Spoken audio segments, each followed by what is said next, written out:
Welcome back to Sosi Hub. ഇന്ന് നല്ല അടിപൊളി പാവ് ഭാജി മസാല ഉണ്ടാക്കിയാലോ. അതും പെട്ടെന്ന് കുക്കറിൽ ചെയ്തെടുക്കാൻ പറ്റുന്ന രീതിയാണ് ഞാൻ കാണിക്കുന്നത്. അപ്പോൾ ആദ്യം കുക്കർ വെച്ച് കൊടുക്കുക, പിന്നെ ബട്ടറും ഓയിലും ചേർക്കാം. ഇതിലേക്ക് ചെറിയ ജീരകം ചേർത്ത് കൊടുക്കാം. ഇനി 1 കപ്പ് ഉള്ളി ചേർത്ത് നന്നായി വഴറ്റാം. ഇതിലേക്ക് ജിഞ്ചർ ഗാർലിക് പേസ്റ്റ് ചേർത്ത് കൊടുക്കാം. 1/4 ടീസ്പൂൺ മഞ്ഞൾ, 1 ടേബിൾ സ്പൂൺ കാശ്മീരി മുളക് പൊടി. ഇനി ചേർക്കേണ്ടത് പാവ് ഭാജി മസാലയാണ്. അത് 2 ടേബിൾ സ്പൂൺ ചേർത്ത് കൊടുക്കാം. പിന്നെ കുറച്ച് മല്ലിയില ചേർത്ത് വീണ്ടും വഴറ്റാം. ഇനി നല്ല പഴുത്ത 2 തക്കാളി ചേർത്ത് നന്നായി വഴറ്റി ഉടച്ചെടുക്കാം. ഇനി നമുക്ക് ഇഷ്ടമുള്ള വെജീസൊക്കെ ചേർത്ത് കൊടുക്കാം. ഞാനിവിടെ ക്യാരറ്റ്, ക്യാപ്സിക്കം, കുറച്ച് ബീട്രൂട്ട് കേട്ടോ, അത്ര മതി.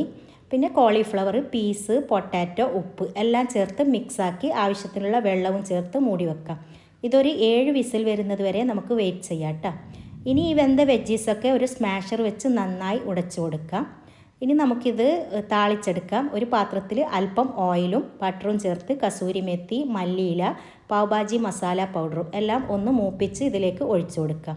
ഇനി ഒരു പാനിൽ അല്പം ബട്ടർ, മല്ലിയില, മസാല പൗഡറും ചേർത്ത് പിന്നെ പാവ് നടുക്കെ കീറിയിട്ടൊന്ന് ടോസ്റ്റ് ചെയ്തെടുക്കാം കേട്ടോ. അപ്പോൾ നല്ലൊരു ടേസ്റ്റ് ആയിരിക്കും നമ്മുടെ ഈ പാവിന്. ഇത് നമുക്കിതൊന്ന് സെറ്റ് ചെയ്തെടുക്കാം. ആദ്യം ഒരു പ്ലേറ്റിലേക്ക് പാവ് വെച്ച് കൊടുക്കാം. പിന്നെ മസാല, കുറച്ച് ഓനിയനും ലെമണും, പിന്നെ നടുക്ക് കുറച്ച് ബട്ടറും ചേർത്ത് കൊടുക്കാം. അപ്പോൾ നല്ല ടേസ്റ്റാണ് കേട്ടോ. ഇത് എൻ്റെ ഫേവറേറ്റ് ഐറ്റംസിൽ ഒന്നാണ്. നിങ്ങൾക്ക് ഇഷ്ടമാവുമെന്ന് വിചാരിക്കുന്നത്. എല്ലാവരും ട്രൈ ചെയ്ത് നോക്ക്. അപ്പോൾ വീഡിയോ ഇഷ്ടപ്പെട്ടാൽ subscribe, comment, like, share, follow ഒക്കെ ചെയ്യാൻ മറക്കല്ലേ. ഇതുപോലുള്ള അടിപൊളി റെസിപ്പീസുമായിട്ട് നമുക്ക് വീണ്ടും കാണാം.